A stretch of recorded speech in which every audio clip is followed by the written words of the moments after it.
Vamos a tener una palabra de oración para tener la primera meditación en esta noche.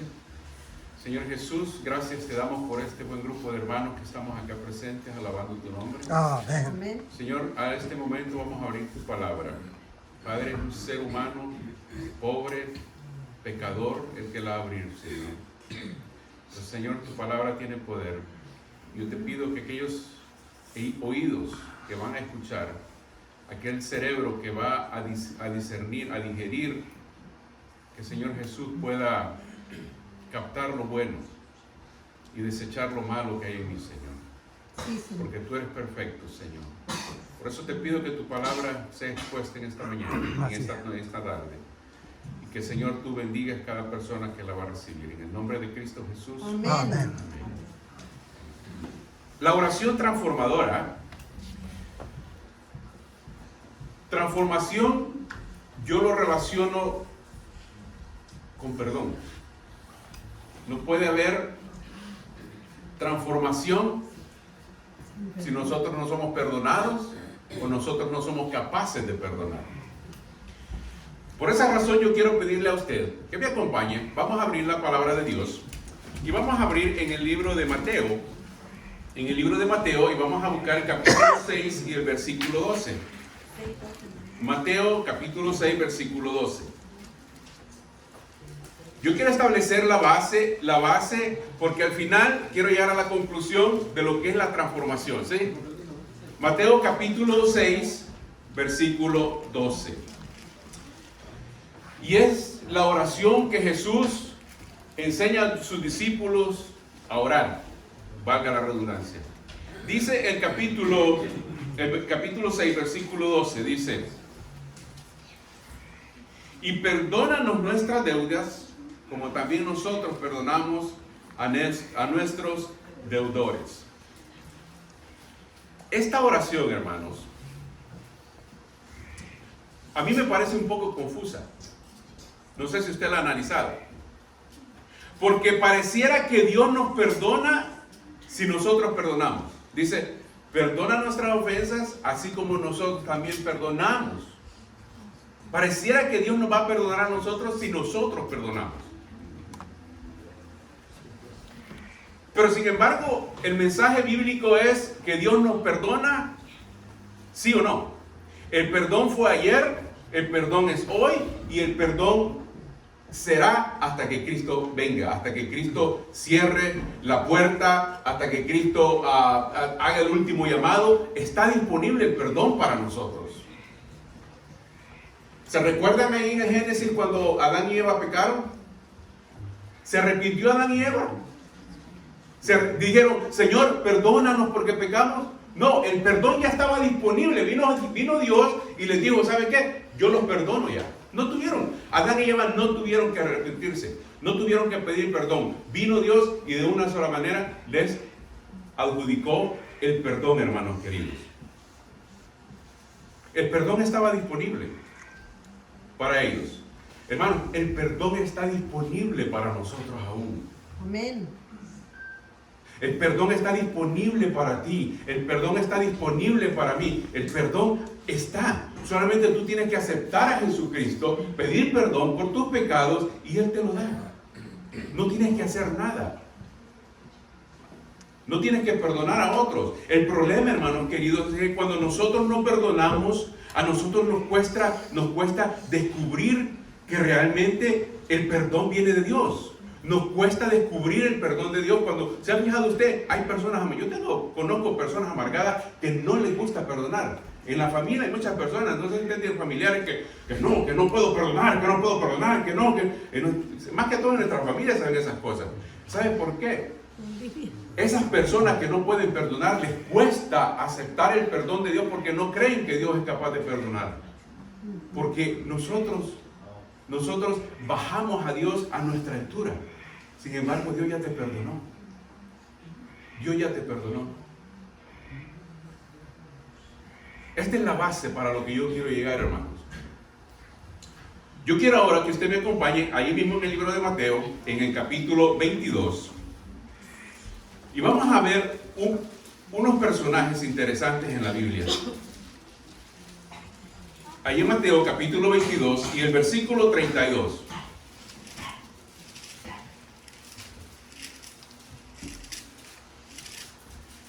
Dice lo siguiente, este es Jesús hablando. Dice, yo soy el Dios de Abraham, el Dios de Isaac y el Dios de Jacob. Este es Jesús hablando. Jesús está hablando aquí de ¿qué? De Éxodo 3. ¿Sí?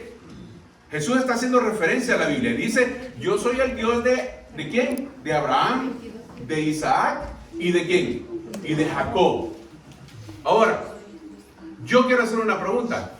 ¿Por qué Jesús no dijo, yo soy el Dios de Enoc, yo soy el Dios de Juan el Bautista? ¿Por qué Jesús no dijo eso? Si Enoc y Juan el Bautista eran perfectos. ¿Por qué dijo yo soy el Dios de Abraham, de Jacob, y de Abraham, Isaac y Jacob? ¿Sabe por qué? Porque Abraham, Jacob, Isaac y Jacob eran como usted y como yo. Abraham, un mentiroso. No solamente él, sino su mujer también. Él la puchó ¿a qué? A mentir. Isaac, nosotros decimos, no, fue un buen niño. ¿Sabe qué? La Biblia no lo dice. Pero mire, usted imagínese, hermano querido, que su papá a usted lo agarra y de siendo un jovencito, póngale 13, 12 años, y lo lleva y lo acuesta a su papá y de repente su papá le enseña un cuchillo y está dispuesto a matarlo. La Biblia no lo dice. Déjeme imaginarlo a mí. ¿Qué trauma ese niño pudo haber cargado al ver que su papá lo iba a matar? ¿Qué trauma ese muchacho pudo haber cargado en su vida? Hermano, es que no es lógico que su papá vaya a matar al hijo. Sin embargo, ese muchacho, y vemos en el carácter de Isaac los traumas que él llevaba. ¿Era perfecto Isaac? No. Pero dice que Dios era el padre de él, de su padre y de su hijo. Jacob, mentiroso también. Ese era el Dios perdonador que se estaba refiriendo a ellos. No dijo Enoc, no dijo Juan. ¿Sabe por qué? Porque Abraham, Isaac y Jacob tenían mucho en común con nosotros. Y Dios quiere darnos esa esperanza, hermanos. Ahora, vámonos a la vida de Isaac.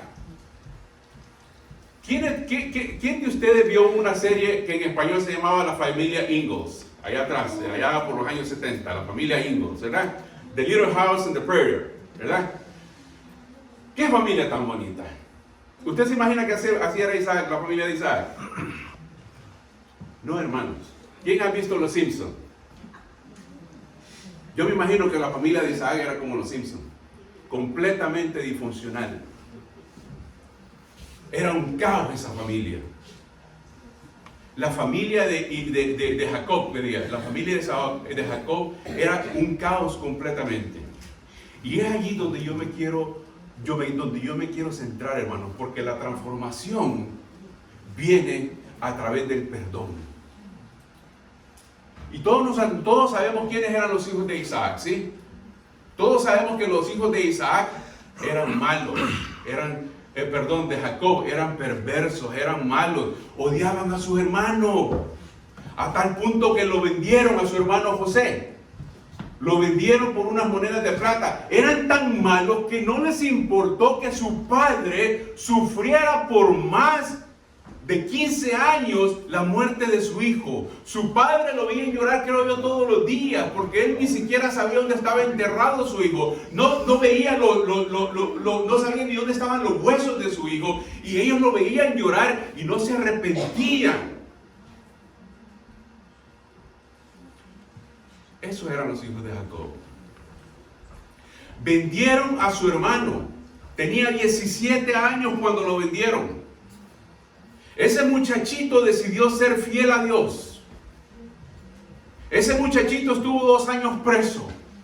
Y después, a los 30 años, Dios lo levantó y lo hizo gobernador de Egipto.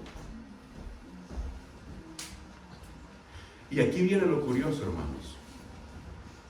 Quiero que me acompañe a Génesis. Miren, váyase a Génesis conmigo, ya vamos a leerlo. en el versículo 42. Génesis 42. Hermanos queridos,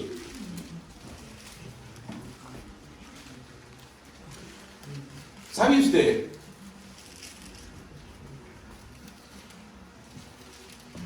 Yo no me puedo imaginar a Jacob, a los hijos de Jacob, verle la cara, ver a su padre llorar por su hijo amado, ver a su padre sufrir cada día por su hijo, ver a ese señor quebrantarse de salud. Hermano, yo no me imagino qué es lo que es perder un hijo, pero he visto personas que han perdido hijos y esas personas se van fragmentando cada día. Yo conozco personas en mi país que sus hijos desaparecieron, nunca más volvieron a aparecer por la guerra, nunca volvieron a aparecer. Y yo tenía una señora muy cercana a mi vida, la mamá de mi mejor amigo, su hermano desapareció allá por los años 80, jamás volvió a aparecer. Y yo vi esa familia cómo se desintegró por la pérdida de un hijo. Después los otros hijos se comenzaron a perder también. Hermano, ver a un padre derramar su corazón, ver su corazón sangrado por la pérdida de un hijo, eso es doloroso. Y sus propios hijos fueron los causantes del dolor de ese hombre y no tuvieron misericordia del dolor de él. Esos eran los hijos que Jacob había creado, hermanos.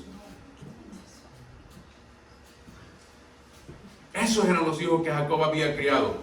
Pero dice que de repente vino una hambruna. Ya todos conocemos la historia, ¿sí? Y viene Jacob y manda a sus hijos ¿a dónde? Los manda a Egipto a comprar ¿qué? A comprar alimentos. Y aquí vienen los hijos y conocemos la historia nosotros. Vienen todos los hijos, él lo quiere mandar a Benjamín y de repente llegan y vemos que ya José es el gobernador de Egipto. Él tiene el control de todos los alimentos de Egipto. Y de repente José se encuentra con sus hermanos. Pero aquí quiero hacer un paréntesis yo, hermanos.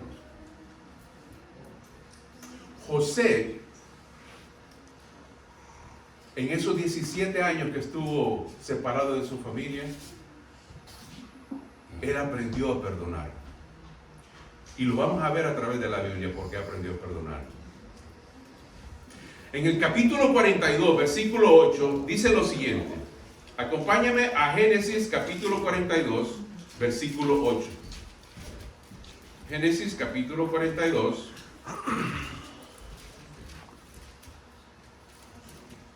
Y el versículo 8. Llegaron sus hermanos y José estaba, me imagino, repartiendo ahí, dando direcciones. Y dice el versículo 8. José pues conoció a sus hermanos, pero ellos no le conocieron. Entonces se acordó José de los sueños que había tenido acerca de ellos y les dijo: espías sois, por verlo descubierto del país han venido. Miren la respuesta de ellos.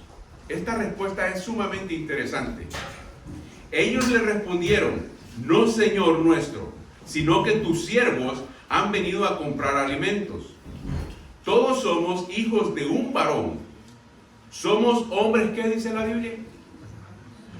Somos hombres honrados. Tus siervos nunca fueron espías. Somos hombres honrados. Esos salvajes que hace 17 años habían vendido a su hermano, ahora venían el gobernador de Egipto y les decía: nosotros somos hombres honrados. ¿Habrá sido cierto eso, hermano? ¿Habrá sido cierto eso? Yo veo que algunos dicen no, otros dicen sí. ¿Sabe? Eso fue cierto. Porque en esos 17 años algo pasó. Algo pasó en esa familia en esos 17 años. Pero su hermano no creía. Su hermano necesitaba estar seguro. ¿Cómo que esto? Si me vendieron a mí, me lo están diciendo. A mí me están diciendo que son hombres honrados, a mí me vendieron y ellos no se dan cuenta. Y ya todos conocemos lo que pasó. Todos conocemos que fueron a traer a Benjamín. Vemos que ellos prefirieron que José les diera más comida a Benjamín, y ellos se alegraron. Entonces él comenzó a ver de que realmente estos están transformados, hay algún cambio en ellos. Y miren, hermanos, a mí me llama muchísimo y me impresiona muchísimo Judá, el hermano Judá. Ese Judá no tenía columna vertebral. Ese Judá era así. Pero sin embargo Judá fue el que salió y fue el que habló con su hermano. Y este discurso a mí me toca, hermanos. Me toca porque es un discurso de arrepentimiento. Y yo solamente quiero leer el capítulo 44 y el versículo 32 en adelante. Dice: como tu siervo salió por fiador del joven. ¿Se recuerdan? ¿Se recuerdan que a José les dijo que se quedara Benjamín? Como tu siervo salió por fiador del joven con mi padre, diciendo: si no te lo vuelvo a traer, entonces yo seré culpable ante mi padre para siempre. Te ruego, por tanto, que quede ahora tu siervo, o sea, él mismo, en lugar del joven por siervo de mi señor, y que el joven vaya con sus hermanos, porque ¿cómo volveré yo a mi padre sin el joven? No podré por no ver el mal que sobrevendrá a mi padre. 17 años a ellos no les interesó lo que su padre iba a sentir cuando ese muchacho no llegó a la casa, pero ahora Judá estaba preocupado por lo que su padre iba a sentir al no llegar él con el otro niño, con el niño menor, con Benjamín. Él estaba preocupado. ¿Por qué 17 años atrás no les importó? ¿Y por qué 17 años después sí les importó? Porque en esos 17 años hubo un cambio en ellos, hermanos. Amén. En esos 17 años hubo una transformación en los hijos de Jacob. En esos 17 años hubo arrepentimiento. Y nosotros vemos que ellos creen de que lo que les ha venido es por lo que le hicieron a su hermano. Y hermanos, dicen que yo me imagino eso fue una música al oído de José, al escuchar que su hermano, esos malvados que lo habían vendido, ahora estaban velando por su hermano menor y estaban dispuestos a dejar a morir ellos mismos para que ese muchacho no fuera a sufrir lo que su hermano sufrió. Y eso fue música para los oídos de José. Y José ya no aguantó. Y José se dio a conocer. Se dio a conocer con sus hermanos. Y ya la historia la conocemos. Yo siempre me quiero imaginar, hermanos. José mandó a sus hermanos a que fueran a traer a su padre, les dio alimento, traigan a mi papá. No vamos a ahondar en eso, pero imagínense usted, y ahora ¿cómo le decimos a mi papá que José está vivo? Imagínense usted esa conversación después con Jacob. Papá, fíjate que te mentimos por 17 años. Te mentimos, perdónanos. Pero también Jacob se acordó que él era un mentiroso. Y vino el perdón. Y vino la transformación. Y vino la reunión familiar. Amén. Hermanos, dice el Espíritu de Profecía que Jacob, sus años más felices, los últimos, él vivió 15 años en Egipto. Y esos 15 años fueron los años más felices de su vida. De los 100 y pico años que él vivió. ¿Por qué? Porque hubo transformación. Porque hubo perdón. Ahora, vamos a traer la historia un poco a nuestra época. Traigámosla acá. Y yo quiero contarle una historia a usted. Y esta historia yo la quiero contar para que nosotros seamos conscientes en lo que nosotros creemos, que nosotros seamos conscientes que nuestra base no tiene que ser nada más que la palabra de Dios. Amén. Es una historia que yo ya le he contado acá, pero se la voy a recordar otra vez. ¿Se recuerdan ustedes de Ruanda? ¿Quién conoce el país de Ruanda? Año 1994. los Tutsis y los Hutus. Uno de los genocidios más grandes. En 3 meses, millones de personas fueron masacradas. Una de las conferencias de Ruanda era dirigida por un pastor, por supuesto, una de las conferencias adventistas de la iglesia y en ese país de Ruanda, era dirigida por un pastor de 70 años, su hijo médico, graduado de la Universidad de Loma Linda. Ellos vivían en una población de más o menos 50,000 habitantes.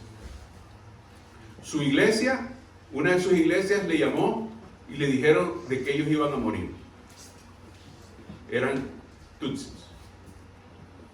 El pastor adventista los mandó a la iglesia y con la misma le mandó a quitar el techo a la iglesia. Y llegaron los tutsis, los hutus, y asesinaron a toda la congregación. Usted puede ver las noticias, todavía está en las noticias del New York Times. El pastor y su hijo fueron condenados a 10 y a 25 años de prisión por genocidio. De los 50,000 habitantes, solo 1,000 habitantes sobrevivieron a esa aldea. Hermano, pero está hablando mal de la iglesia. No, yo no estoy hablando mal de la iglesia. Lo que quiero hacerle ver a ustedes, hermanos, y quiero llegar a la conciencia, es que si nosotros no somos transformados, usted puede estar sentado aquí y usted puede actuar como este pastor adventista. Nosotros necesitamos del Espíritu Santo, necesitamos de la palabra de Dios y necesitamos de Jesús para poder ser transformados, para poder perdonar.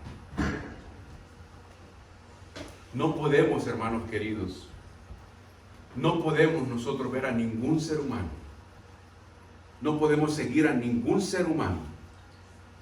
Nuestro líder, nuestro guía es Cristo Jesús. Amén.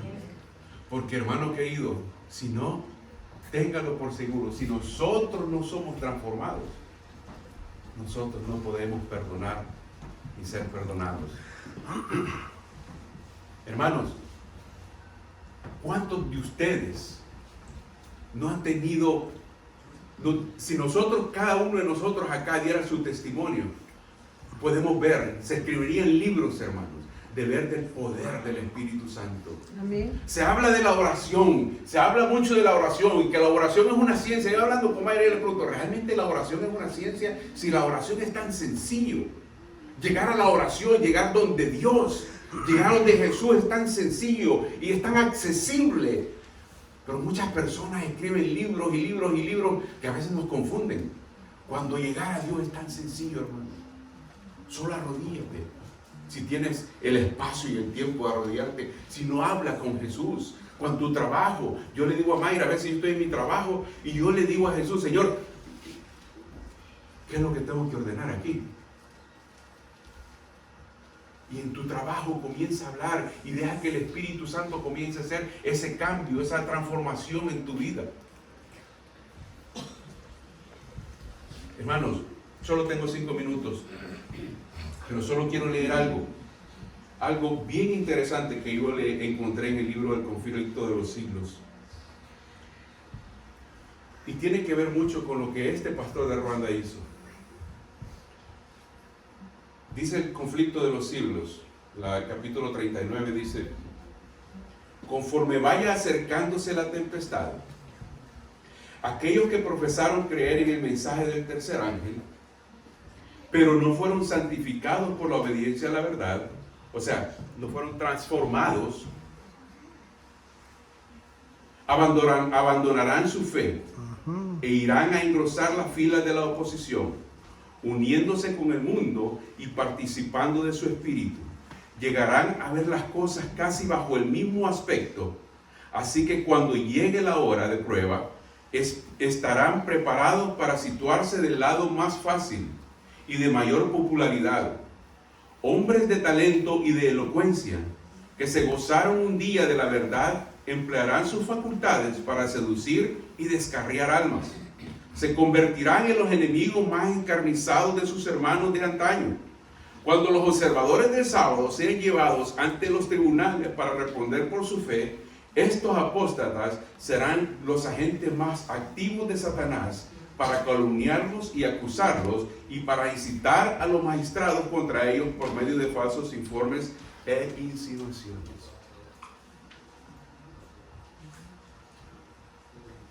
Transformación. Transformación. Dios quiere transformarte. Dios no quiere personas que vengan a llenar bancas.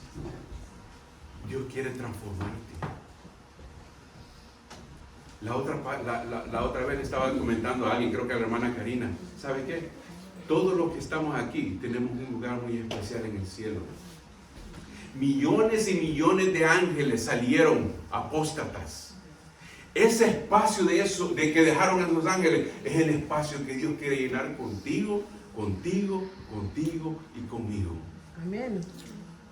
Pero para eso necesitamos, hermanos, ser transformados. Necesitamos ser transformados por el Espíritu y ver a Dios, ver a Jesús, ver el sacrificio que Jesús hizo en la cruz del Calvario por nosotros. Él dejó todo, hermano, dejó toda la comodidad del cielo, dejó su trono para venir a ser escarnecido en una cruz para darte la oportunidad de ocupar ese lugar que dejaron esos ángeles caídos con Él. Ese es el Dios que nosotros tenemos, hermano. Amén. Ese es el Dios que quiere estar contigo. Él quiere estar contigo. Amén. Yo te pido, hermanos, te ruego y le pido al Espíritu Santo que a mí también me ayude Amén. a que esto que dice nuestra hermana Juay en el espíritu de profecía, yo no sea parte de ese grupo. Y le pido al Señor que tampoco tú. Así es. Pero todos, tú y yo, tenemos que tomar una decisión. O Cristo, o solamente venir a perder nuestro tiempo acá a la iglesia. Hermanos, entreguémonos a Cristo. Amén. Amén. Puede ser que tú ya te hayas bautizado. Puede ser que tú no te hayas bautizado. Puede ser. No, yo no sé. Yo no sé.